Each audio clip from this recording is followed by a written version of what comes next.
India surgical strike பண்றாங்க பாகிஸ்தான் மேல, பாலகோட். அந்த தாக்குதலுக்கு பிறகு பாகிஸ்தான் பதறுகிறது.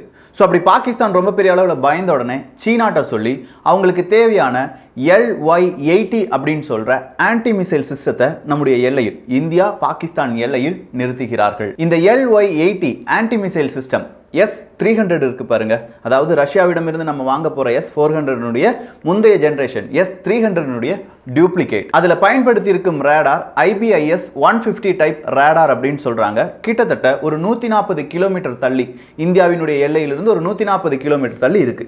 ஆனா அந்த ரேடார் சிஸ்டத்தை இப்போ இந்தியா நினைத்தால் ஒன்றுமில்லாமல் செய்ய முடியும்.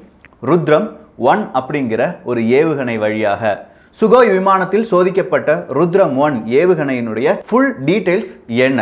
ருத்ரம் 1 மட்டும் தானா? ருத்ரம் 2, ருத்ரம் 3 நிறைய விஷயங்கள் வரப்போகிறது. இது எப்படிதாக இருக்கும்? இந்திய விமானப்படைக்கு இது எந்த அளவு பலத்தை அதிகரிக்கும்? இந்த ஒரு பதிவு வழியாக பார்த்து விடலாம். அன்பு தமிழஞ்சங்களுக்கு தமிழ் பொக்கிஷத்தின் வணக்கங்கள்.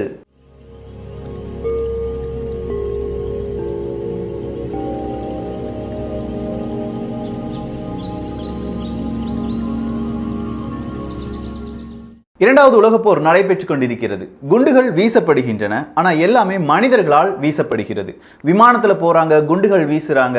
எந்த இடத்துல வீசணும் அப்படிங்கிறத மனிதர்களே கணிக்க வேண்டியதாக இருக்கிறது. ஸோ இந்த இரண்டாவது உலக யுத்தத்திற்கு பிறகு மனிதர்களுக்கு, விஞ்ஞானிகளுக்கு ஒரு விதமான கட்டளை கொடுக்கப்படுகிறது. குண்டுகளே அதனுடைய டார்கெட் எங்க போய் தாக்கணும் அப்படிங்கிறத அவங்களே தெரிந்து கொள்ள வேண்டும், குண்டுகளை தெரிந்து கொள்ள வேண்டும் அப்படிங்கிறது தான். இதற்காக விஞ்ஞானிகள் உழைக்க ஆரம்பிக்கிறார்கள். ஆயுதங்கள் செய்யப்படுகின்றன. 1950 இந்த காலகட்டத்தில் கைடட் மிசைல்ஸ் அப்படிங்கிறது கண்டுபிடிக்கப்படுகிறது. ஸோ கைடட் மிசைல்ஸ், இந்த கைடட் மிசைல்ஸ்னா அந்த குண்டு எங்க போய் விழுகணும் அப்படிங்கிறதுக்கு பாதை இந்த மிசைல்ஸ் இல்லாட்டி இந்த ஏவுகணையில் சொல்லப்படும். டார்கெட்டை மிசைல்ஸ் எப்படி லாக் பண்றாங்க அதை பொறுத்து இதை 3 விதமாக பிரிக்கலாம். Active missiles, passive missiles, semi active missiles அப்படின்னு சொல்லலாம். இந்த ஆக்டிவ், செமி ஆக்டிவ் மற்றும் பாசிவ் இந்த 3 கேட்டகரிக்கு முன்பாக கமாண்டட் கைடன்ஸ் அப்படிங்கிற வேறொரு முறையும் பயன்படுத்தப்பட்டது. அது என்ன கமாண்டட் கைடன்ஸ்? நான் இங்கிருந்து ஒரு ஏவுகணையை செலுத்துகிறேன். எந்த இடத்துல விழ வேண்டும் அப்படிங்கிறத நான் அதனுடைய முன்பக்க கேமரா வழியாக ஒரு ஸ்க்ரீனில் பார்த்துட்டே இருப்பேன். ஸோ என் கண் பார்வை பார்க்கும் அந்த ஒரு தருணத்தை வைத்து என்னுடைய கை கொஞ்சம் ஒரு ஜாய்ஸ்டிக் மாதிரி இருக்கும். லெஃப்ட், ரைட், பாட்டம் அப் அப்படின்னு சொல்லி அசைத்து கொண்டே இருக்கலாம். அதன்படி அந்த மிசைலினுடைய வேகம் இல்லாட்டி அதனுடைய திசை அதிகரிக்கும். இதை கமாண்டட் கைடன்ஸ் அப்படின்னு சொல்லுவாங்க. இதற்கும் ஒரு மனிதன் தேவைப்பட்டான். சோ இந்த கமாண்டட் கைடன்ஸை கொஞ்சமா ஓவர் கம் பண்றதுக்காகத்தான் ஆட்டோ பைலட் சிஸ்டம் அப்படிங்கிறது கொண்டு வரப்படுகிறது. இந்த ஆட்டோ பைலட் சிஸ்டம், அந்த ஒரு மிசைல், அந்த ஒரு ஏவுகணை இருக்கு பாருங்க, அந்த ஏவுகணைக்குள்ளேயே ஒரு கம்ப்யூட்டர் இருக்கும். அந்த கம்ப்யூட்டர் இந்த ஏவுகணையுடைய திசை, அது எந்த பக்கம் போக வேண்டும், எவ்வளவு ஸ்பீடா போக வேண்டும் அப்படிங்கிறத தீர்மானிக்கிறது.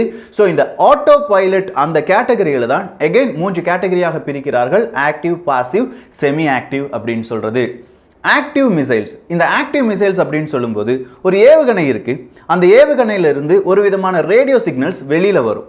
அந்த ரேடியோ சிக்னல்ஸ் கிட்ட இருக்கிற ரேடார் இருக்கு பாருங்க, அதாவது இந்த ரேடார் எதற்காக பயன்படுத்தப்படுகிறது இதை நம்ம நல்லா தெரிந்து கொண்டால்தான் இந்த ருத்ரம் 1 உண்மையான அந்த வேலை என்பதை நம்மால் உறுதியாக நம்ப முடியும். ஸோ இந்த ரேடார் சிஸ்டம் அப்படின்னு சொல்லும்போது நம்ம எதிரி நாடுகள் வேற யாராவது நம்ம வான்பரப்பில் வருகிறார்களா, நம்ம விண்வெளியில் வருகிறார்களா, இல்லை நமக்கு கிட்ட இருக்காங்களா, இதெல்லாமே ரேடியோ ஃப்ரீக்வன்சி வழியாக கண்டுபிடித்து கொடுக்கக்கூடிய ஒரு விதமான கருவி.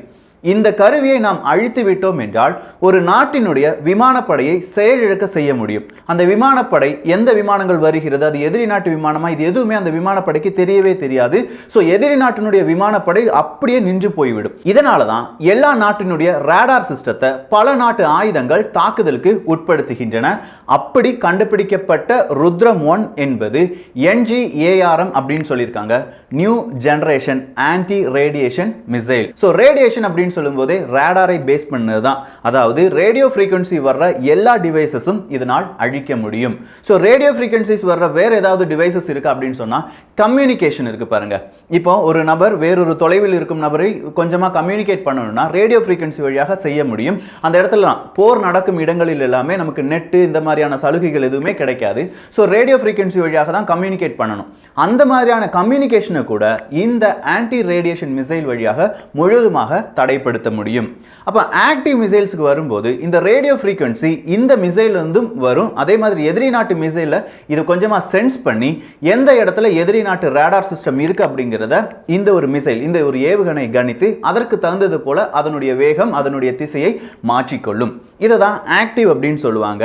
செமி ஆக்டிவ் அப்படின்னு சொல்லும்போது இங்கிருந்து, அதாவது இந்த மிசைல் புறப்படுவதற்கு முன்பாக வேறு விதமான சில விதமான மிசைல்ஸ் இதற்கு முன்பாக புறப்பட்டு எதிரி நாட்டினுடைய ரேடார் சிஸ்டத்தில் போய் உட்கார்ந்துரும். அங்க உட்கார்ந்து அது கொஞ்சம் கொஞ்சமா ரிஃப்ளெக்ஷன், ஒரு விதமான லைட்டையோ இல்லாட்டி லேசர் லைட்டையோ இல்லாட்டி வேற ஏதாவது ஃப்ரீக்வன்சியோ அனுப்பி விட்டுக்கிட்டே இருக்கும்.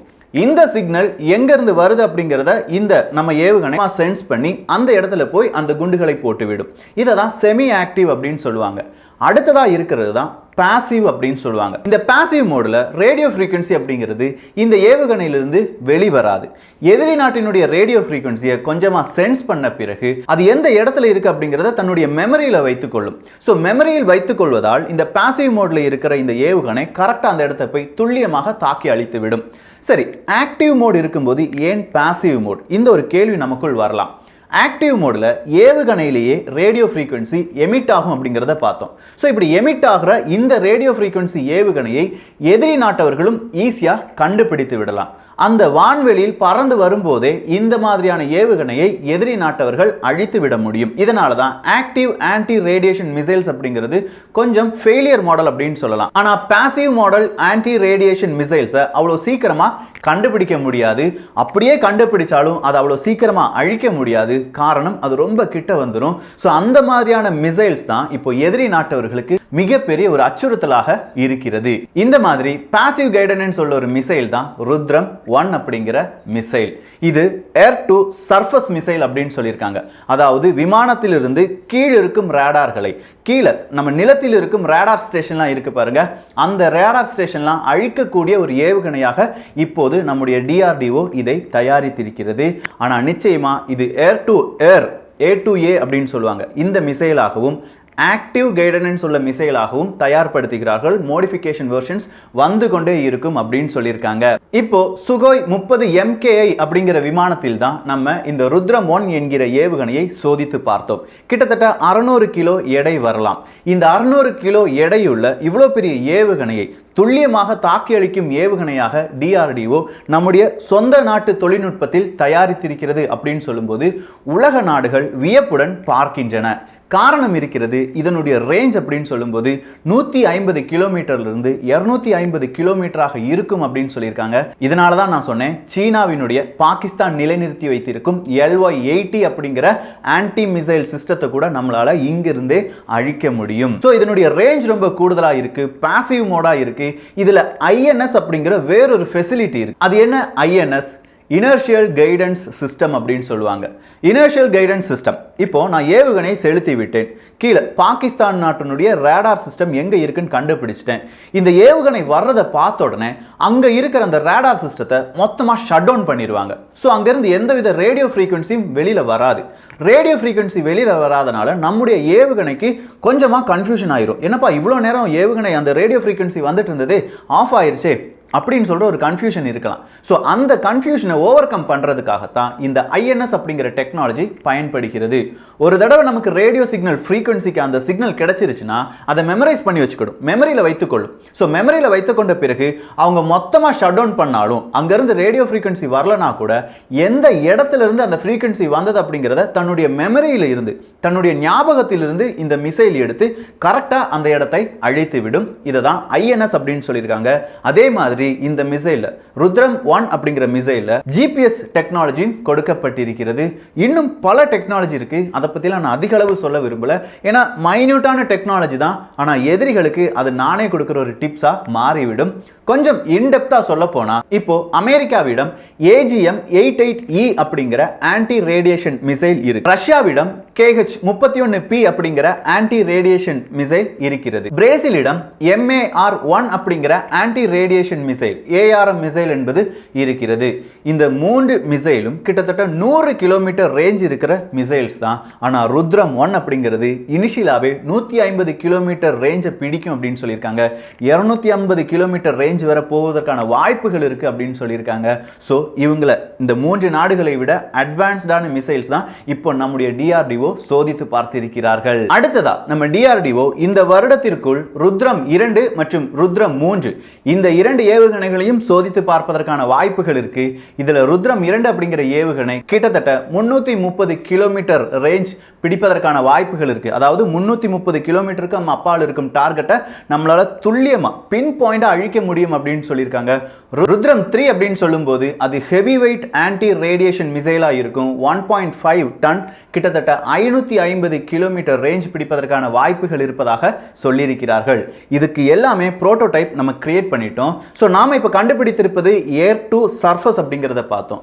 ஏர் to surface anti radiation missile கண்டுபிடித்த ஒரு நாடால் ஏர் டு ஏர் ரேடியேஷன் மிசைலையும் ஆன்டி ரேடியேஷன் மிசைலையும் ஈஸியா கண்டுபிடிக்க முடியும். விமானங்களிலும் ரேடார் என்பது இருக்கும். ஸோ எதிரி நாட்டு விமானத்தில் இருக்கும் ரேடாரினுடைய சிக்னலை வைத்து நம்ம நாட்டு விமானத்தில் இருக்கிற ருத்ரம் 1 அப்படிங்கிற ஏவுகணை அந்த விமானத்தை அழிப்பதற்கான டெக்னாலஜியும் நம்முடைய விஞ்ஞானிகள் தயாரித்துக் கொண்டிருக்கிறார்கள். ஸோ இந்த ருத்ரம் ஏவுகணைகள் செய்யக்கூடிய மிக முக்கியமான வேலை எது அப்படின்னு கேட்டீங்கன்னா SEAD. யாரு மறந்துடாதீங்க, SEAD சீட் அப்படின்னு சொல்லி நீங்க வாசித்தால் கூட suppression of enemy air defence என்பதை தான் இந்த ருத்ரம் ஏவுகணைகள் செய்ய போகிறது. எதிரி நாட்டினுடைய விமானப்படையை இல்லாமல் செய்வதுதான் இந்த ருத்ரம் 1 ஏவுகணையினுடைய மிக முக்கியமான வேலை. சீட் அப்படிங்கிறத மறந்துடாதீங்க. அதே மாதிரி இந்த ருத்ரம் 1 ஏவுகணை வீசப்பட்ட கூட கிளஸ்டர் பாம்ஸும் வீசுவார்களாம். கிளஸ்டர் பாம்ஸ் அப்படின்னு சொல்லும்போது குட்டி குட்டி குண்டுகள் தான். ஆனா ஒரு ரேடார் நிலையத்தை அழிக்கும் போது அது முழுவதுமாக அழிந்து விட்டது என்பதை உறுதிப்படுத்துவதற்காக அந்த ரேடார் நிலையத்துக்கு கூடவே இந்த கிளஸ்டர் பாம்ஸையும் வெடிக்க வைப்பாங்க. ஸோ ஒட்டுமொத்தமா அந்த ரேடார் நிலையம் அடுத்ததா ஒரு 6 மாதத்திற்கு செயலிழந்தது மட்டுமே இருக்கும் என்பதுதான் உறுதிப்படுத்தப்பட்ட ஒரு தகவலாக அங்கிருந்து வரும். இந்த மாதிரியான ஒரு சக்சஸ் நம்ம நாட்டு விமானப்படைக்கு கிடைத்து விட்டால் அந்த நாட்டின் மீது, அந்த நாட்டின் விண்வெளியின் மீது, விண்வெளி பரப்பின் மீது நம்ம நாட்டு விமானம் எந்த அச்சுறுத்தல் இல்லாமலும் பறக்க முடியும். சோ ருத்ரம் ஏவுகணைகளை பற்றி நீங்கள் தெரிந்திருப்பீர்கள். இதுல நம்ம தெரிந்து கொள்ள வேண்டிய சில டேர்ம்ஸ் INS, GPS, அதே மாதிரி சீக்கர்ஸ் அப்படின்னு சொல்லுவாங்க. இந்த சீக்கர் தான் active guidance, passive, semi active அப்படின்லாம் சொல்லுவாங்க. சீக்கர் அப்படின்னு சொல்லும்போது ஒரு ஏவுகணையுடைய கண் அப்படின்னு சொல்லி மட்டும் நீங்கள் நினைவில் வைத்துக் கொண்டால் போதும். கடைசியா சீட். யார் எது கேட்டாலும் என்னடா இந்தியா ஒரு மிசைல் சோதித்து பார்த்திருக்காமே, ஏதாவது உனக்கு தெரியுமா அப்படின்னு சொன்னா இந்த வீடியோவை படிச்சுக்கோங்க. உங்கள் நண்பர்களிடம் கொஞ்சமா சொல்லி பாருங்கள். அவங்க சொல்ற கருத்துக்களை இங்கே நீங்கள் பதிவு செய்ய வேண்டும் என்று தாழ்மையுடன் கேட்டுக்கொள்கிறேன். இந்த பதிவை குறித்துள்ள உங்களுடைய கருத்துக்கள் இங்கே வரவேற்கப்படுகின்றன. மறுபடியும் சொல்றேன், உங்களுடைய கமெண்ட்ஸ் தான் என்னுடைய வளர்ச்சி. நம்முடைய டாபிக்ஸ்னுடைய இன்டெப்த்துக்கு காரணம் உங்களுடைய கமெண்ட்ஸ் தான். நீங்க தான் நான் இந்த மாதிரியான டிஃப்ரெண்ட் டாபிக்ஸ் எடுப்பதற்கான காரணம். ஸோ உங்களுடைய கருத்துக்கள் இங்கே தேவைப்படுகிறது. எல்லோரும் தமிழ் பொக்ஷத்தில் இணைந்திருங்கள். தமிழ் பொக்ஷம் சேனலை சப்ஸ்கிரைப் செய்யாத தோழர்கள் தோழிகள் தயவுசெய்து சப்ஸ்கிரைப் பண்ணிக்கோங்க. நல்லதை பகிர்ந்து நல்ல சமுதாயத்தை உருவாக்குவோம். நன்றி, வணக்கம்.